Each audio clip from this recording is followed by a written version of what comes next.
대통령이 노동교육연금 3대 개혁은 국민명령이라며 강한 의지를 드러냈습니다. 재계 총수들에게는 든든한 지원군이 되겠다고 했습니다. 이재명 대표가 문재인 전 대통령을 예방했습니다. 민주주의가 후퇴해서는 안 된다는데 공감대를 이룬 것으로 전해졌습니다. 우리 군이 지난주 시험 발사에 성공한 고체 연료 우주 발사체의 단계별 분리 영상을 공개했습니다.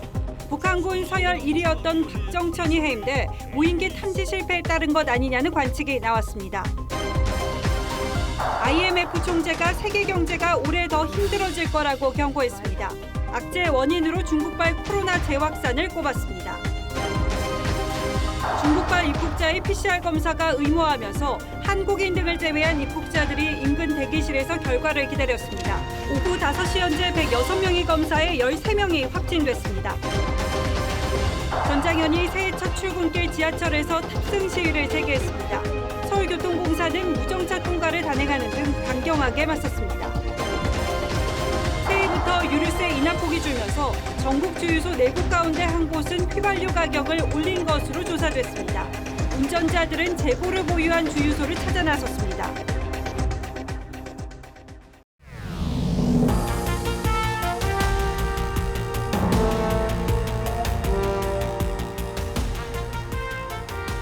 시청자 여러분 안녕하십니까? 뉴스나인의 신동욱입니다. 새해가 떠오른 지 이틀째가 지나고 있습니다. 늦었지만 다시 한번 인사드리겠습니다. 여러분 새해 복 많이 받으시기 바랍니다. 올해는 큰 선거 같은 대형 정치 이벤트는 없는 해입니다. 하지만 윤석열 대통령 집권 2년 차는 정치적으로 대단히 중요한 한 해가 될 겁니다. 올해 어떤 성과를 낼 것인지가 내년 총선 결과로 이어질 가능성이 높기 때문이죠. 야당도 마찬가지입니다. 올해는 이재명 대표의 정치적 운명이 걸린 한 해가 될 게 분명하기 때문에 거기에 줄을 대고 있는 민주당의 운명 역시 어디로 가게 될지 예단하기 어렵습니다. 윤 대통령은 일단 신년을 맞아 지난 연말 운을 띄운 3대 개혁을 승부수로 내세웠습니다. 오늘 뉴스나인은 윤 대통령이 밝힌 새해 포부부터 들어보시겠습니다. 황선영 기자가 취재했습니다. 윤석열 대통령이 신년 인사회 테이블을 돌며 오부 요인들에게 악수를 청합니다. 당권 주자들을 비롯한 여당 의원 90여 명이 참석했는데 윤 대통령은 신년사에서 강조했던 노동, 교육, 연금 3대 개혁을 국민의 명령이라고 했습니다. 3대 개혁은 어렵고 힘들지만 우리가 반드시 나아가야 하는 길이고 국민들께서 우리에게 이를 명령하셨습니다. 또 기득권 저항에 쉽게 무너지면 지속 가능한 번영도 어렵다며 거대 노조를 비롯한 기득권 타파를 강조했습니다. 이어진 수석비서관 회의에서는 3대 개혁과 부동산세 인하, 미래산업 지원에 최선을 다해달라고 주문했습니다. 우리 경제의 성장과 발전을 가로막는 폐단을 신속하게 바로잡고 하나, 둘, 셋. 윤 대통령은 5대 그룹 총수를 비롯한 재계 인사들과 중소기업까지 참여한 경제계 신년 인사회에 대통령으론 7년 만에 참석했습니다. 이 자리에서는 규제 완화와 세제, 금융 지원을 약속했습니다. 여러분의 경제 활동을 뒷받침하는 든든한 지원군이 되겠습니다. 윤석열 대통령은 사회적 고통이 뒤따를 수밖에 없는 3대 개혁은 힘있게 추진하면서도 세계 경제 위기를 돌파할 실질적 대안을 찾는 데 국정 운영에 초점을 맞출 계획입니다. TV조선 황선영입니다. 정치개혁을 위한 대통령의 화두는 중대 선거구제입니다. 김진표 국회의장도 선거구제 개편에 속도를 내겠다며 대통령의 제안에 힘을 실었습니다. 거대 양당이 높은 벽을 쌓고 있는 지금의 선거구제로는 정치개혁을 이루기 어렵다는 데는 여야 모두 일정 부분 동의하고 있습니다. 내년 총선을 위한 선거구 획정이 석 달 앞으로 다가온 상황이어서 현실적으로 가능할지는 좀 더 따져볼 필요가 있습니다. 김아림 기자가 선거구 개편의 주요 변수들을 따져봤습니다. 대선 후보 시절 선거구 개편을 언급했던 윤석열 대통령이 신년 인터뷰에서 다시 필요성을 강조했습니다. 중대 선거구제를 저는 오랫동안 제가 정치를 하기 전부터도 선호해 왔습니다. 중대선거구제는 한 지역구에서 2명에서 4명을 뽑는 방식으로 우리 선거제는 1988년 13대 총선부터 한 선거구에서 한 명을 뽑는 소선구제를 택하고 있습니다. 윤 대통령은 소선구제가 전부 아니면 전무로 가다 보니 진영이 양극화됐다고 지적했는데 김진표 국회의장도 3월 중순까지 의원 전원이 참석하는 전원위원회의 회부에서라도 선거제를 확정하겠다고 화답했습니다. 호남에서도 보수 쪽 대표들이 몇 명은 당선되고 거꾸로 대구 경북에서도 진보 쪽 정치인들이 중대선거구제는 사표를 최소화하고 소수 정당의 국회 진입 장벽을 낮춘다는 점 때문에 역대 국회에서 수차례 추진됐습니다. 주호영 원내대표와 이재명 대표도 의원총회를 통해 장단점을 살피겠다고 했습니다. 하지만 법 개정 시한이 석 달밖에 남지 않은 데다 영호남 현역 의원들이 반대할 것으로 보여 성사 여부는 불투명합니다. 정개특위 관계자는 그동안 지역구를 닦아온 의원들이 동의하겠냐며 이번 총선 적용은 쉽지 않을 것이라고 말했습니다. 결국 현역 의원들의 기득권을 깨야 정치개혁이 가능하다는 여론의 흐름이 선거법 개정의 변수가 될 전망입니다. 다만 중대선거구제로 총선을 할 경우 군소정당이 난립하기 쉽고 선거 비용이 많이 드는 데다 보궐선거와 재선거 실시가 곤란하다는 우려도 나옵니다. TV조선 김하림입니다. 민주당은 오늘 대통령실에서 열린 신년 인사회에 전원 불참했습니다. 대신 이재명 대표는 양산으로 내려가 문재인 전 대통령을 만났습니다. 이 자리에서 문 전 대통령은 민주주의의 후퇴를 언급했습니다. 용산 대통령실에서 훈훈한 덕담이 오간 시간, 양산 전 대통령 사저에선 일전 불사의 결기가 흘렀습니다. 양산 소식은 정민진 기자가 전하겠습니다. 양산 평산마을을 찾은 이재명 대표와 지도부가 버스에서 내려 문재인 전 대통령의 자택으로 향합니다.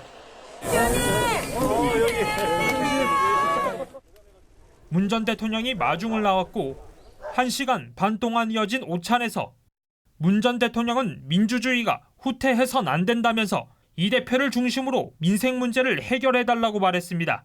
어렵게 이룬 우리 민주주의가 절대 후퇴해서는 안 된다. 그런 취지는 같이 공감했다고. 앞서 이 대표는 부산 현장 최고위에서 당일각의 방탄 비판에 대해 불편한 감정을 드러내기도 했습니다. 개인에 대한 공격인지 당에 대한 공격인지에 대한 판단들이 서로 다를 수가 있다. 국민의힘은 민주주의를 훼손시킨 장본인이 바로 문 전 대통령과 이 대표라고 비판했습니다. 새해 벽두부터 두 분의 재미난 대화로 모처럼 지나가던 소들이 실컷 웃게 되었습니다. 한편 민주당 대표 비서실이 윤 대통령의 신년의 초청 사실을 이 대표에게 알리지 않아 이 대표가 취재진에게 확인하는 총극도 있었습니다. 신년 인사회에 여러 사람들하고 인사회하는데 저를 오라고 했다고요? 야당 지도부를 초청하면서 전화 한 통 없이 이메일을 띡 보내고 덜렁 보내는 그런. 행안부 관계자는 이메일 초청장과 함께 직원이 직접 초청장을 대표실에 전달했다면서 정의당 이정미 대표는 초청에 응했다고 했습니다. TV조선 정민진입니다. 새해를 맞아서 정치 관련 여론조사들이 쏟아져 나왔는데 단연 관심은 국민의힘 새 대표로 누가 유력할 것인가 하는 것이었습니다. 아시는 것처럼 이번 국민의힘 대표 선출은 100% 당원 투표로만 결정됩니다. 조사마다 정도의 차이가 있지만 유승민 의원의 지지도가 떨어지고 김기현 의원이 많이 올라간 모습이 공통적으로 관찰됐습니다. 당심에서 앞서고 있는 나경원 전 의원의 고민도 깊어지고 있는 듯합니다. 김태훈 기자가 최근 조사 결과들을 정리했습니다. 국민의힘 당대표로 누가 적합한지 물은 새해 여론조사 결과들을 모아봤습니다. 이 지난주 국민의힘 지지층을 대상으로 실시한 조사들로 나경원 전 의원이 대부분의 조사에서 20% 넘는 지지를 받아 선두권에 이름을 올렸습니다. 그 뒤를 안철수, 김기현 의원이 추격하고 있습니다. 유승민 전 의원은 2개 조사에서 김 의원과 오차 범위 내에서 접전을 펼치고 있었지만 지지율이 7%에서 10% 사이에 머물며 선두권 밖으로 밀려나고 있습니다. 주목할 부분은 김기현 의원의 상승세입니다. 뉴시스 조사만 보면 12월 7일엔 유승민 13.9, 김기현 9.8%였다가 12월 20일엔 13.6% 대 10.3%로 좁혀졌고 1월 첫 조사에서는 이렇게 순위가 뒤바뀌었습니다. 지난달 말 다른 조사에서는 나 전 의원에 이어 김 의원이 18%로 공동 2위였고 출마 여부가 불투명한 나경원, 유승민 두 사람을 뺀 조사에선 김 의원이 선두에 오르기도 했습니다. 김 의원의 상승세는 윤 대통령과의 두 차례 만찬 회동과 장제원 의원과의 김장연대가 영향을 미쳤다는 분석입니다. 우리 장제원 의원님이 앞으로 일을 잘하도록 저도 여러분들과 함께 힘을 보태었으면 덕장과 용장과 덕장과 용장을 두 개를 함께 갖춘 그런 지도자라고 생각해서 변수는 선두권인 나경원 전 의원의 출마 여부인데 윤 대통령의 의중을 놓고 고심 중인 것으로 전해졌습니다. TV조선 김태훈입니다. 지난주 금요일 저녁 우리 군이 시험 발사한 고체 연료 우주 발사체 단계별 분리 영상이 오늘 공개됐습니다. 여러 색깔의 빛을 띠는 황혼 현상이 전국적으로 관찰되면서 UFO가 나타났다고 사람들이 깜짝 놀랐던 바로 그 실험이죠. 분리는 총 4단계로 이루어졌는데 일단 엔진의 추진력은 우리께 북한 것보다 훨씬 강하다고 합니다. 이채림 기자가 더 자세히 설명하겠습니다. 서해 바다에서 태극기가 그려진 발사체가 굉음과 함께 하늘로 솟구칩니다. 잠시 뒤 푸른 연기와 함께 발사체 덮개가 떨어져 나갑니다. 발사체에서 2단부터 4단까지 차례로 분리된 뒤 우주 공간에서 위성에 해당하는 모체가 마지막으로 분리됩니다. 지난달 30일 발사에 성공한 고체 추진 발사체의 비행 영상입니다. 우리 군이 고체 연료 발사체를 시험한 건 지난해 3월에 이어 두 번째로 1차 실험에선 2단 분리만 시험한 반면 이번엔 4단 분리와 함께 모체 분리까지 전 과정을 시험했습니다. 지난달 북한이 공개한 고체 연료 엔진은 140톤의 무게를 밀어올리는 힘에 해당하는 140톤 포스로 분석됐는데 군 당국은 이번 발사체의 추진력이 더 강한 것으로 보고 있습니다. 선진국에 좀 접근했다고 볼 수가 있고 훨씬 높은 중량을 가진 중량급 위성을 쏘아올릴 독자적인 기술을 확보한 것으로 정찰 위성 발사라는 목적과는 별개로 고체 연료 대륙간 탄도미사일에 준하는 기술을 확보한 거란 평가가 나옵니다. TV조선 이채림입니다. 그런데 북한은 김정은 위원장이 딸을 데리고 미사일 기지를 찾은 모습을 공개했습니다. 하지만 권력 핵심부에선 이상 기류가 감지됐습니다. 북한 군서열 1위인 박정천 중앙군사위 부위원장이 신년 행사에서 모습을 보이지 않았는데 연말 무인기 사태와 관련해 해임된 걸로 알려졌습니다. 이채현 기자가 보도합니다. 북한 김정은이 새해 첫 행보로 선대의 시신이 있는 금수산 태양궁전을 찾았습니다. 작년 10월 맨 첫 줄에서 참배한 군서열 1위 박정천의 모습은 없습니다. 새해 경축 공연 관람에도 상무위원 5명 중 혼자 빠졌습니다. 지난 연말 전원회의에서 김정은이 박정천 해임을 발표할 때 고개를 푹 숙인 모습이 마지막이었습니다. 박정천 동지를 해임하고 이용길 동지를 당중앙위원회 비서로. 박정천의 해임은 지난달 북한 무인기 침투에 대응해 우리 군의 무인기 2대가 북한 상공을 촬영했음에도 이를 탐지하지 못한 데 대한 문책으로 보입니다. 공격용 무인기였을 경우에는 북한 최고 지도부가 타격을 받을 수 있고 북한 상공에 가서 사진 촬영까지 했는데 북한 군 쪽에서는 탐지도 못했고. 한편 김정은은 추위에 얼굴이 빨갛게 상기된 소년단원들과 새해맞이 기념사진을 찍은 데 이어 지난해 11월 대륙간 탄도미사일 발사장에 데리고 나왔던 딸 김주애를 이번에도 미사일 기지 시찰에 데려왔습니다. TV조선 이채연입니다. 다음 뉴스입니다. 올해 전 세계 가장 큰 걱정은 단연 경제 문제입니다. 해가 바뀌면서도 물가 상승세가 꺾이지 않고 있고 우크라이나 전쟁도 아직은 끝이 보이지 않고 있습니다. 중국발 위기 가능성도 적지 않습니다. 하지만 중국의 이른바 위드 코로나 정책을 두고는 전망이 다소 엇갈리는데 세계 경제의 호재가 될지 아니면 악재가 될지 송무빈 기자가 전문가들에게 물어봤습니다.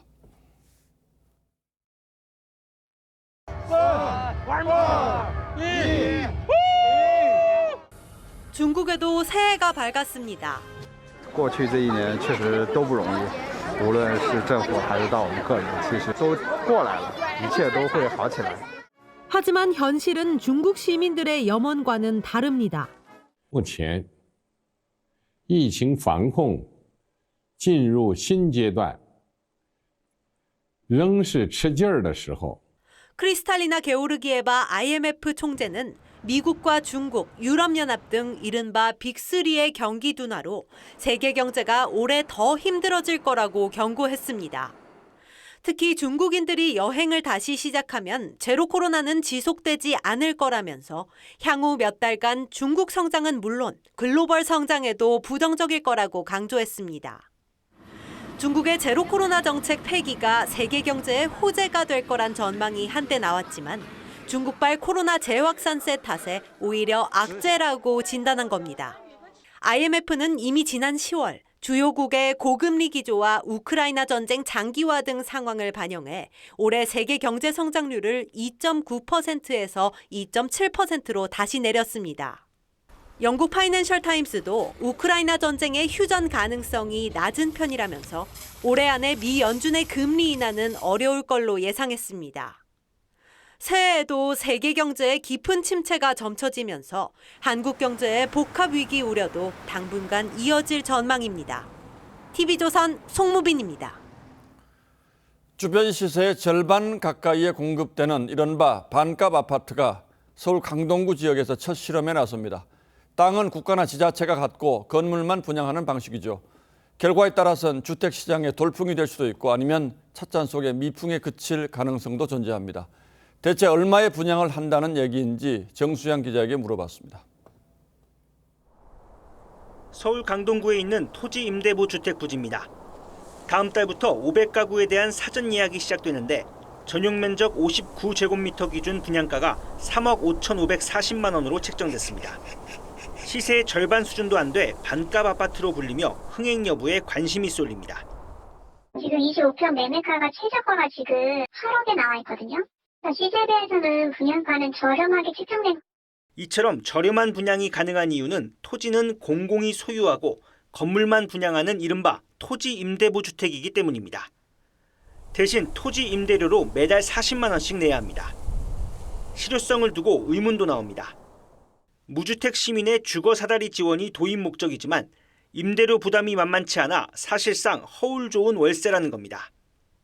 시민들 반응도 엇갈립니다. 사기꾼 요구가 나가도 엄청 차이가 나는 거니까 저는 대비해서는 엄청나게 이익이거든요. 어쨌든 임대 아닌가요? 싸게 매입한다는 장점이 있지만 크게 메리트는 없는 것 같아요. 임대료가 추가 상승할 가능성이 있고 재건축 등이 어려워 재산권 행사가 자유롭지 못한 점도 문제로 꼽힙니다.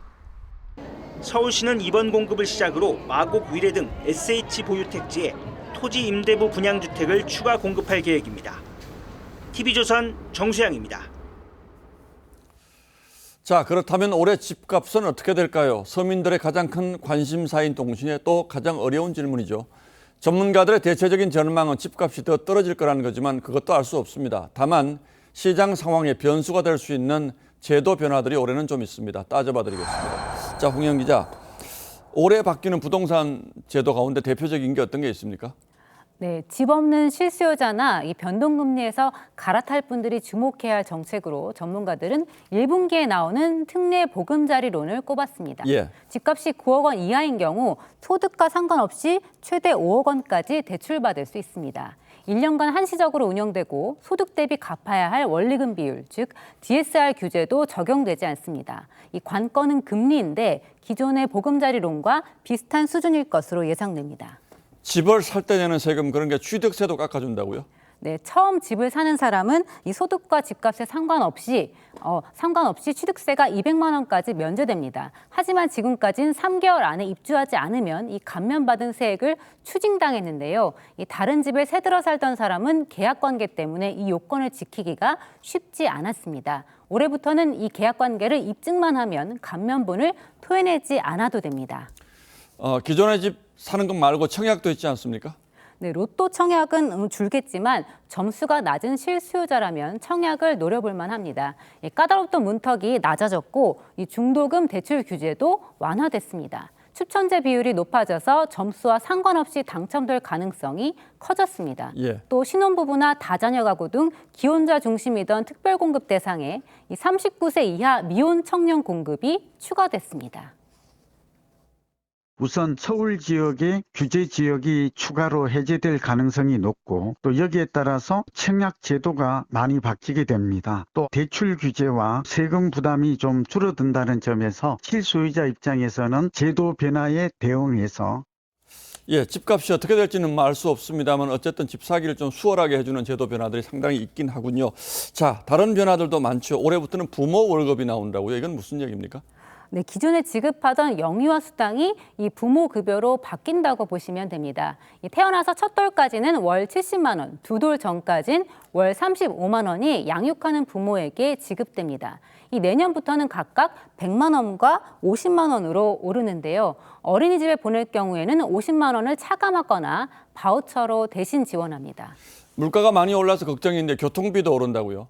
네, 서울을 기준으로 택시 기본 요금은 다음 달부터 1,000원 올라서 4,800원으로 인상됩니다. 기본 거리도 1.6km로 줄어듭니다. 또 4월 말부턴 8년 만에 지하철과 버스 요금이 오르는데요. 이 300원씩 인상돼서 현금 기준으로 지하철은 1,650원, 시내버스는 1,600원이 유력합니다. 어르신들이 받는 기초연금, 이건 기준이 어떻게 달라집니까? 네, 지난해 기초연금을 못 받았던 분들도 올해는 신청 자격이 되는지 꼭 따져보셔야 합니다. 이 소득과 연금, 재산을 환산한 월소득 인정액이 혼자 사는 노인은 202만 원, 부부일 경우 323만 2천 원을 넘지 않으면 기초연금을 받을 수 있습니다. 이 기준금액은 65세 이상 중 기초연금 수급자가 70%가 되도록 설정하는데요. 이 노인 가구 소득이 늘면서 올해 기준금액도 높아졌습니다. 예, 물가 오르고 또 살림살이가 많이 어려워질 텐데 챙길 건 꼭 챙겨보시면 좋겠습니다. 예, 홍영 기자 잘 들었습니다.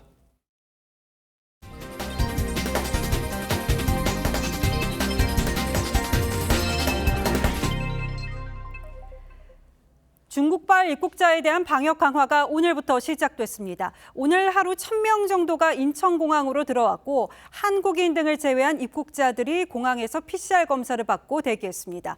오후 5시 현재 106명이 검사해서 13명이 확진됐습니다. 방역당국은 중국 입국자가 홍콩이나 마카오를 경유해서 들어오는 것에 대한 대비에 들어갔습니다. 차정승 기자입니다. 중국발 비행기가 도착하자 입국장 앞에 방역요원이 대기하고 있습니다. 빨간색 카드를 목에 건 입국자들은 군과 경찰의 인수를 받아 검사센터로 이동합니다. 예, 비행기 타고 왔어요. 엄마 아빠가 여기 있습니다. 8만 원을 내고 PCR 검사를 받은 뒤 대기 공간에서 최소 4시간 동안 결과를 기다립니다. 오늘부터 중국에서 한국으로 들어오는 비행편은 모두 이곳 인천공항으로 일원화됐습니다. 90일 이내 단기 체류하는 외국인은 코로나 음성이 확인이 돼야 공항을 나설 수 있습니다. 대중국 방역 조치가 강화된 첫날, 베이징과 다롄, 난징 등에서 출발한 비행기 9편으로 모두 1,000명 정도가 입국했습니다. 오후 5시까지 검사 결과가 나온 입국자 106명 중 12%가 넘는 13명이 확진 판정을 받아 인근 격리시설로 이송됐습니다. 오는 5일부터는 음성 확인서가 없으면 한국행 비행기 탑승이 불가능해집니다. 그래서 비행기표를 안 냈어. 사일에서 나오니까 이유가 없어. 당국은 중국뿐 아니라 홍콩과 마카오발 입국자에 대한 방역 강화도 검토 중이라고 밝혔습니다. TV조선 차정승입니다. 장애인 이동권 관련 예산 확충을 요구하고 있는 전장현이 새해 첫 출근길 지하철 시위에 나섰습니다.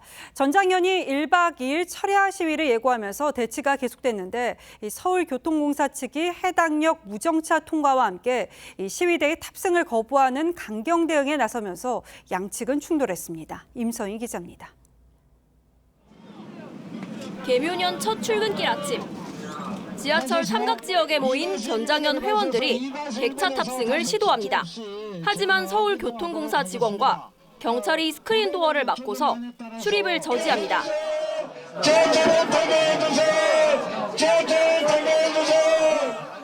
시위를 중단하란 방송도 이어집니다. 즉시 시위를 중단하시고 역사 밖으로 퇴거해 주시기 바랍니다. 전장현의 계속된 시위에 서울시와 교통공사 측이 탑승 거부란 강경 대응에 나선 겁니다.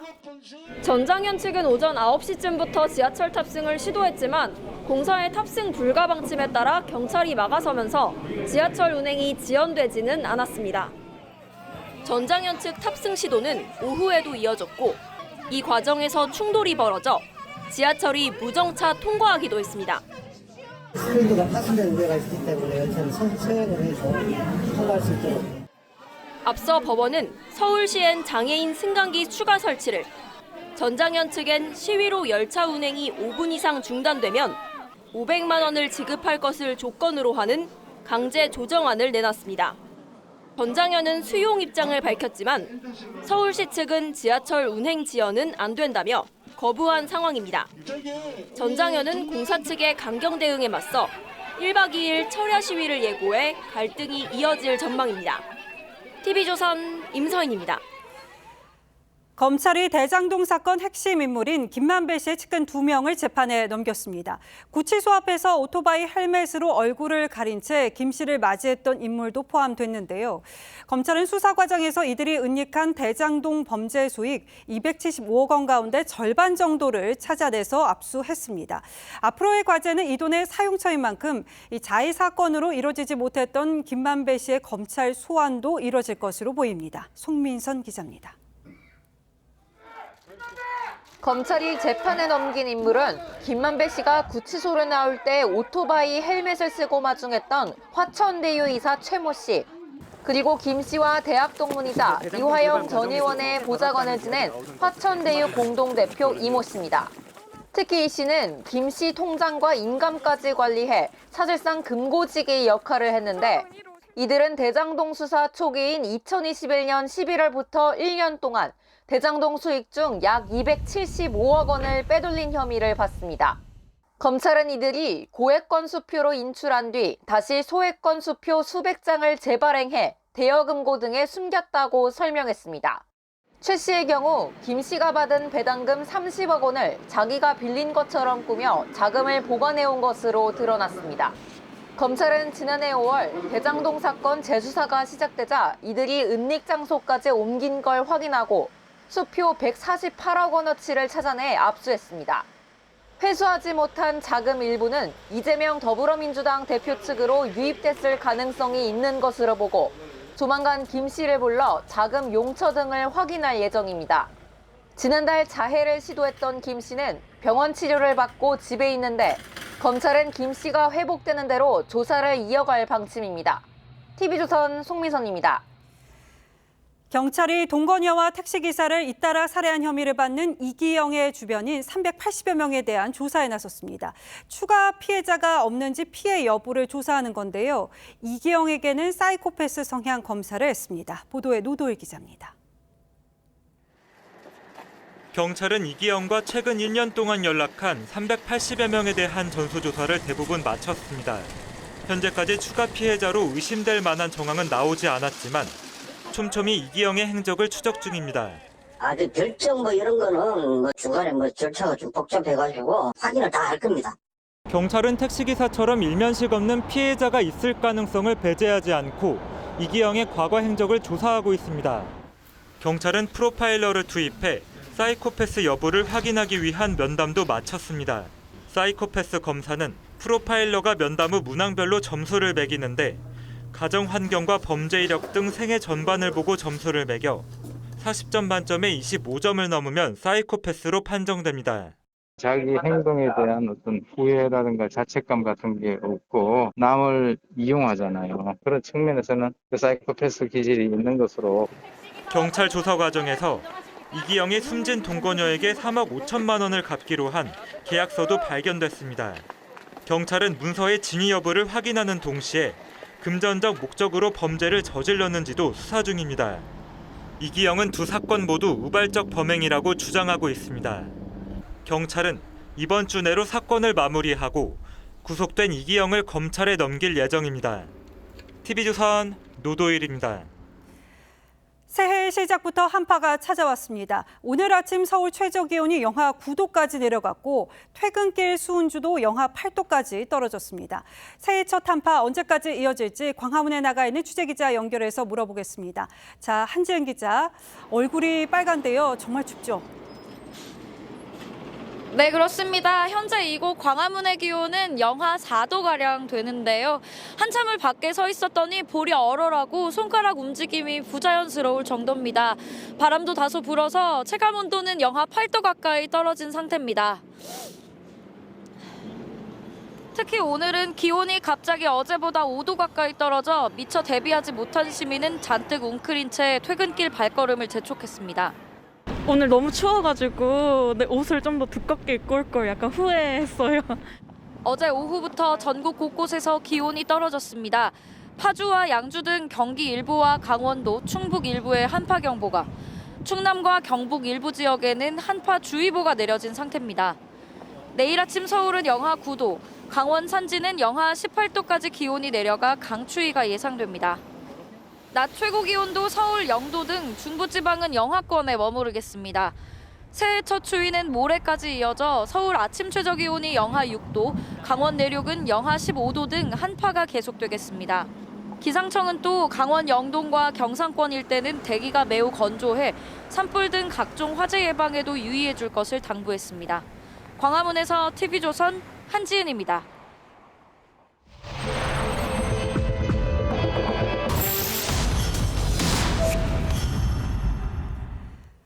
코로나 거리두기가 해제되면서 붕어빵에서 스시, 도시락까지 길거리 음식이 확실히 늘었는데요. 취업 한파 때문인지 청년 사업가들도 길거리 음식 창업에 뛰어들고 있습니다. 문제는 지자체가 허가한 영업구역이 턱없이 부족하다 보니까 불법 영업으로 내몰리고 있다는 건데요. 이 소비자탐사대 전정원 기자가 청년 푸드트럭 창업가의 현실을 들여다봤습니다. 경기도 성남시 한 대로변. 정부가 내준 국유지에서 푸드트럭 청년 사업가가 음식 나눔 행사에 나섰습니다. 어느 정도 창업의 기회라고 생각하고 여러 곳을 돌아다니니까 많은 사람들을 만나고 많은 기회를 얻을 수 있는 거예요. 정해진 자리 없이 온라인 단체 대화방에서 주문 예약을 받은 뒤 움직이는 푸드트럭도 생겨났습니다. 다른 데서도 또 찾아올 수 있게 한 건데 이제 그런 분들이 꽤 생기고 있어요. 한 3분의 1에서 절반 정도는 그래도 코로나 발발 이전인 2019년 423건이던 푸드트럭 인허가 건수는 감소세를 보이다 지난해 537건으로 코로나 이전 수준을 회복했습니다. 붕어빵 기계와 식자재를 대여해주는 업체도 때 아닌 호황을 맞았습니다. 젊은 층들이 기계를 사는 그런 부담 없이 빌리면서 렌탈 이야기 다 산 상태예요. 2014년 푸드트럭 합법화 이후 영업신고만 내면 지정된 곳에서 장사할 수 있게 됐지만 상당수 청년 푸드트럭 사장은 합법 대신 불법 영업을 택할 수밖에 없는 게 현실이라고 했습니다.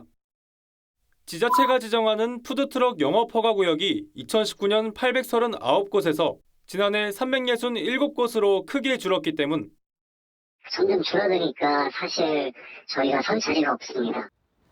MZ세대의 감성을 담은 브랜드 붕어빵으로 시장 공략에 나선 이 청년 사업가도 장사할 자리를 구하지 못해 발을 굴러야 했습니다. 대학생 때부터 붕어빵을 좋아했는데 창업에 대해서 알아보니까 찾기가 어려워서요. 청년 노점상을 위해 지자체가 마련한 공간인 서울 신촌 박스퀘어도 복잡한 선발 과정과 까다로운 영업 조건에 빈 점포가 넘쳐납니다. 저희도 공실을 다 채우고 싶죠. 시장을 모집을 해도 건수가 많지 않았고 좀 상업이 어려워지는 거를 저희는 좀 보이거든요. 길거리 푸드가 늘면서 수요와 공급을 잇는 스마트폰 앱도 등장했지만 불법 노점 신고 앱으로 활용되기 일쑤입니다. 그분들 입장에서는 이 본인들의 위치가 밝혀지는 게 어떻게 보면 안 좋을 수도 있다고 생각을 해요. 지금 내부적으로도 많이 고민을 하고 있고. 청년 창업 기회 확대라는 취지를 감안해 청년 노점상을 위한 영업 허가 구역부터 늘려야 한다는 지적이 나오는 이유입니다. 소비자 탐사대 전정원입니다. 새해 들어서 휘발유 가격이 많이 올랐죠. 1월 1일부터 기름에 붙는 유류세가 100원 가까이 올랐기 때문인데요. 유류세가 오르기 전 사둔 휘발유 재고가 동난 주유소부터 순차적으로 높은 유류세가 반영되고 있습니다. 일부 운전자들은 아직 저렴하게 팔고 있는 주유소를 찾아 나섰습니다. 유혜림 기자입니다. 서울의 한 주유소. 지난달 31일 리터당 1,464원이었던 휘발유 가격이 1,563원으로 99원 올랐습니다. 새해 첫날부터 오른 유류세가 휘발유 판매 가격에 반영된 겁니다. 생각보다 갑자기 기름값이 확 올라와서 무슨 일이 있나? 제가 뉴스를 너무 안 봤나 이런 생각이 들더라고요. 전국 주유소의 평균 휘발유 판매 가격은 어제 10원 넘게 오른 데 이어 오늘도 8원 이상 올랐습니다. 리터당 99원 오른 휘발유 유류세가 정유 공장에서 출고된 시점부터 반영돼 재고가 소진된 주유소부터 순차적으로 판매 가격이 오르고 있는 겁니다. 기존의 세율로 가지고 있는 주유소별로 재고가 얼마나 있느냐에 따라서 가격에 반영되기까지는 시기가 다소 다를 수 있습니다. 일부 시민들은 아직 오른 유류세가 적용되지 않은 주유소를 찾습니다. 시간이 걸렸지만 가장 저렴한 곳 가서 주유를 샀던 기억이 있어요. 그곳으로 가서 주유를 할 것 같습니다. 인상된 유류세가 순차적으로 적용되면서 휘발유 판매 가격은 앞으로 최대 2주 동안 오름세를 이어갈 전망입니다. TV조선 유혜림입니다. 이 뉴스를 통해서 과자값이 몇 % 올랐다, 우유값은 몇 % 정도 올랐다는 소식 많이 접하셨을 텐데요. 막상 장 보러 가면은 뉴스에 나온 상승률보다 더 오른 것 같다는 생각 들기도 하셨을 겁니다. 실제 많은 소매점들이 납품가 상승률보다 더 많이 올려서 팔아온 것으로 나타났습니다. 김충혁 기자입니다. 대표적 장수 아이스크림 메로나와 돼지바입니다. 밀가루, 설탕 등 국제 식료품가 상승에 국내 우유값 인상까지 겹치며 빙과업체들은 지난 1년간 소매점 공급 납품가를 약 20% 올렸습니다. 이것만으로도 큰 부담인데 실제 소비자 구입가는 더 올랐습니다. 소비자원이 슈퍼마켓, 마트 등 소매점이 소비자에게 판매하는 가격을 조사해보니 1년간 메로나는 48%, 돼지바는 43% 올랐습니다. 비비고 육개장 납품가는 6% 올랐는데 소매점에선 31% 뛰었습니다. 햇반 납품가는 8% 올랐는데 판매가는 14% 상승했습니다. 10% 오른 포스트콘 프라이트가 소매점에선 24% 뛰었습니다. 새우깡, 오뚜기 카레도 사정은 비슷합니다. 물론 매장에서는 이제 종업원이라든가 그래가지고 비용이 많이 들겠지만 그래도 어느 정도 차이가 너무 많으니까 소비자 입장으로서 이제 물가가 그만 올라야 되지 않나 그런 생각이 듭니다. 제재가 필요하지 않나. 유통사들은 묶음 판매 같은 할인 행사가 줄다 보니 더 많이 오른 것처럼 보였을 뿐 마진율엔 변동이 없다고 합니다.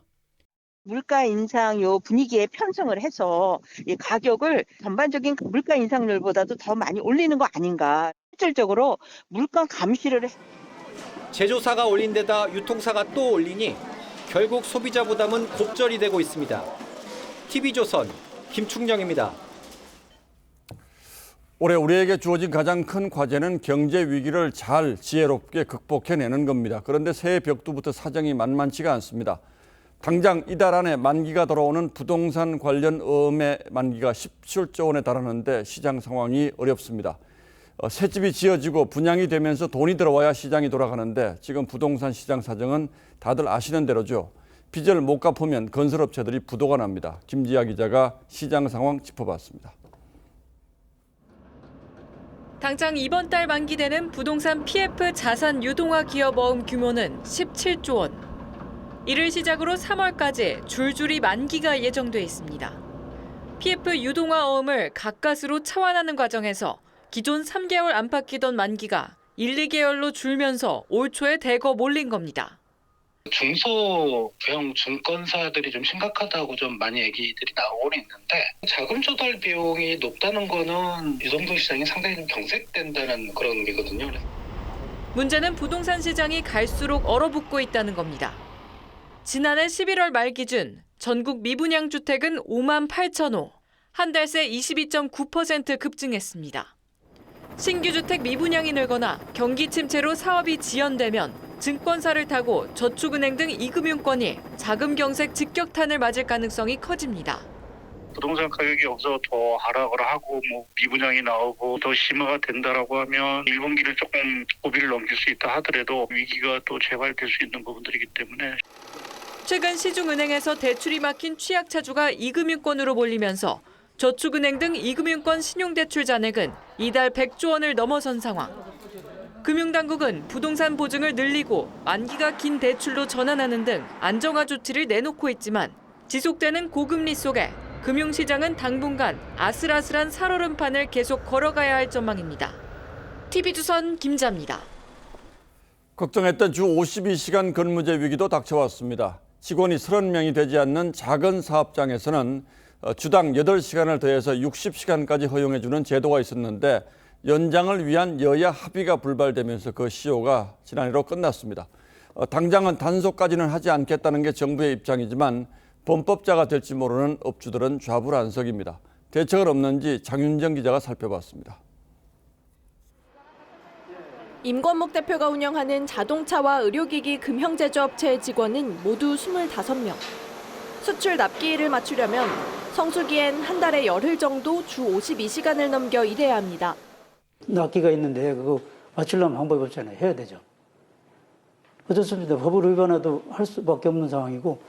하지만 8시간 추가 연장 근로제가 지난해 12월 31일로 끝나면서 오늘부터는 연장 근로를 하면 원칙적으로 불법입니다. 30인 미만을 고용하는 전국 63만 개 사업주가 처벌 대상입니다. 현장 혼란이 우려되자 정부도 1년간은 단속하지 않고 처벌도 하지 않겠다고 발표했습니다. 빠른 입법화를 통해서 안정적인 경영 활동과 근로 환경이 조성될 수 있도록 고용노동부랑 힘쓰도록 하겠습니다. 하지만 영세업자들은 정부 대책이 미봉책이라며 불만을 터뜨렸습니다.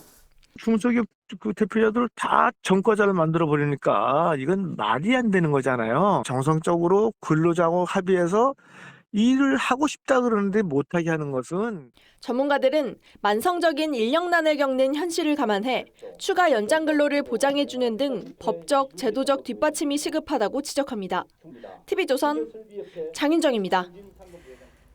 베네딕토 16세 전임 교황 추모 열기가 계속되고 있습니다. 오늘부터는 가톨릭 신자들의 조문이 시작됐고 사흘 뒤에는 장례 미사가 열리는데요. 이 장례 미사는 프란치스코 현 교황이 직접 주재할 예정입니다. 현직 교황이 전임의 장례를 집전하는 것은 수세기 만에 처음입니다. 최원희 기자입니다. 머리엔 모관을 쓰고 붉은색과 금색이 어우러진 교황 제의를 입은 채 두 눈을 꼭 감았습니다. 가지런히 모은 두 손엔 묵주가 쥐어져 있습니다. 생전에 스스로 사임했기에 교황의 상징인 양털띠, 이른바 팔리움은 두르지 않은 걸로 보입니다. Secondo me è stato un atto di coraggio perché poi comunque sia è stata una cosa molto particolare, diciamo che è stato l'unico papa. 베네딕토 16세의 마지막 모습을 보기 위해 신자들은 새벽부터 바티칸 성 베드로 대성전으로 몰려들었습니다. 오늘부터 3일간 조문이 계속됩니다. 오는 5일 열릴 장례 미사는 프란치스코 교황이 집전합니다. 현직 교황이 전임 교황의 장례를 주재하는 건 수세기 만에 처음입니다. 교황은 새해 첫 미사에서 고인을 추모하며 평화를 호소했습니다. Ci uniamo tutti insieme con un cuore solo e un'anima sola nel rendere grazie a Dio per il dono di questo fedele servitore del Vangelo e della Chiesa. 우리나라를 비롯해 유럽 등 세계 각지에서도 애도 물결이 이어지고 있습니다. 살아온 날들을 되돌아보면 감사해야 할 이유가 얼마나 많은지 알게 된다는 유언을 남긴 베네딕토 16세.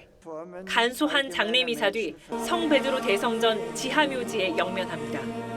TV조선 최원입니다. 올해는 개묘년 검은 토끼의 해입니다. 12지신 중에서 네 번째 동물인 토끼는 우리와 친숙한 동물 가운데 하나죠. 이 다산과 지혜를 상징하지만 시대에 따라서 그 의미도 조금씩 달랐습니다. 우리 문화유산 속에서 토끼의 모습을 이루라 기자가 들여다봤습니다. 12세기 제작된 국보 청자 향로. 사자나 용이 달린 다른 청자들과 다르게 작은 토끼 3마리가 연꽃 모양의 향로를 바치고 있습니다. 토끼가 포함된 유일한 고려 청자입니다. 토끼는 부처님의 전생에 500번의 전생 중에 한 번으로 이렇게 기록이 돼 있어요. 그래서 토끼는 석가모니 부처님의 전생을 상징하기 때문에 아마도 여기 이렇게 오르지 않았을까. 회화에서 자주 등장하는 달토끼 신화도 불교에서 출발합니다. 불교의 수호신이 거지로 변신해 구걸하자 토끼가 불을 피워 스스로를 제물로 바쳤고 이에 감복한 신이 누구나 토끼를 볼 수 있게 달에 새겼다는 겁니다. 도교의 영향을 받은 토끼 유물도 있습니다. 신선 세계를 그려낸 고려 청동거울에선 불사약을 빻는 토끼가 등장하는데 도교의 불로장생, 무병장수를 상징합니다. 조선시대에 들어와선 친근한 동물로 민화와 소설에 자주 등장합니다. 힘없는 민중으로 매의 먹잇감이나 쫓기는 신세로 나타날 때도 있지만 반대로 별주부전 등에서는 재치로 권력을 골탕 먹이는 지혜를 상징하기도 합니다. 친숙한 동물 토끼, 시대마다 다양한 바람을 담았습니다. TV조선 이루랍니다.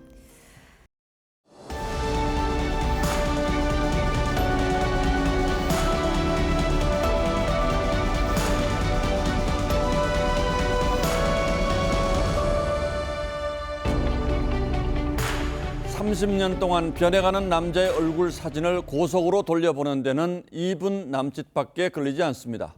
미국의 사진작가 칼 베이더는 1987년부터 날마다 셀카 촬영으로 하루를 시작했습니다. 삼각대를 세워놓고 늘 같은 카메라, 늘 같은 배경과 조명으로 늘 무표정한 얼굴을 찍었죠. Taking my picture every day is kind of like brushing my teeth or turning on the radio. 만천장에 이르는 사진들은 35살 중년이 65살 노인이 돼가는 과정을 압축해 보여줍니다. 삶이란 그렇게 무미건조하고 허망한 것인지도 모릅니다.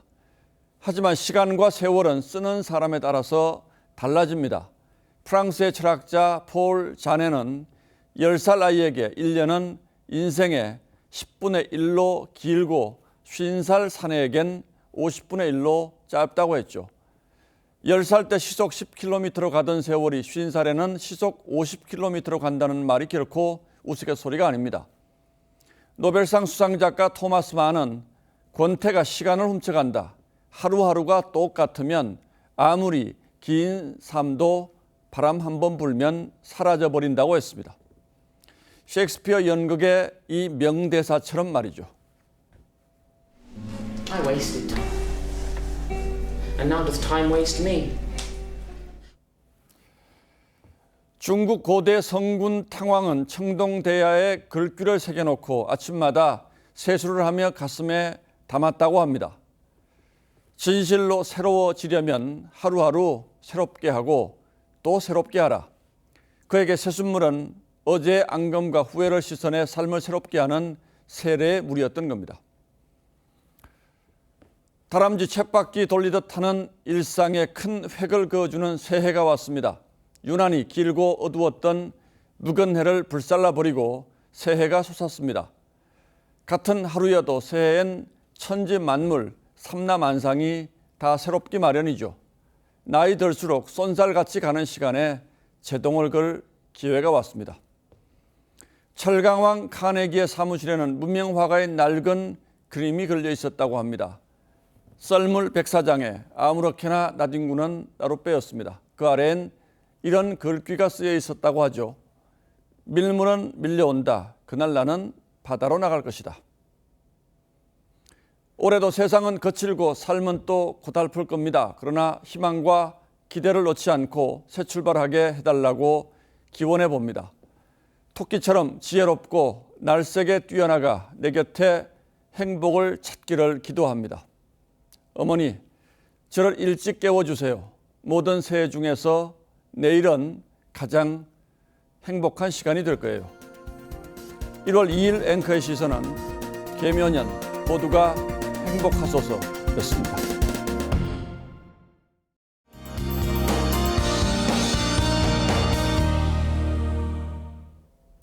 내일도 춥고 건조한 날씨가 이어지겠습니다. 중부 지역에는 한파경보가, 경북 지역에는 주의보가 내려졌고요. 내일 아침 기온은 서울이 영하 9도, 청주와 대전은 영하 8도까지 떨어지겠습니다. 바람이 불어 체감 온도는 더 낮겠는데요. 외투뿐만 아니라 모자와 목도리까지 챙기시면 더 좋겠습니다. 낮 기온은 서울이 0도로 종일 영하권이겠고요. 남부 지역은 전주가 3도, 대구는 4도를 보이겠습니다. 동해안 지역은 일주일째 건조특보가 내려질 정도로 가뭄이 이어지고 있습니다. 당분간 이렇게 춥고 건조한 날씨가 이어지다가 금요일에는 중부와 호남 지역에 눈이 내리겠습니다. 날씨였습니다. 예, 2023년 1월 2일 월요일 뉴스나인은 여기서 모두 마치겠습니다. 시청해주신 여러분 고맙습니다.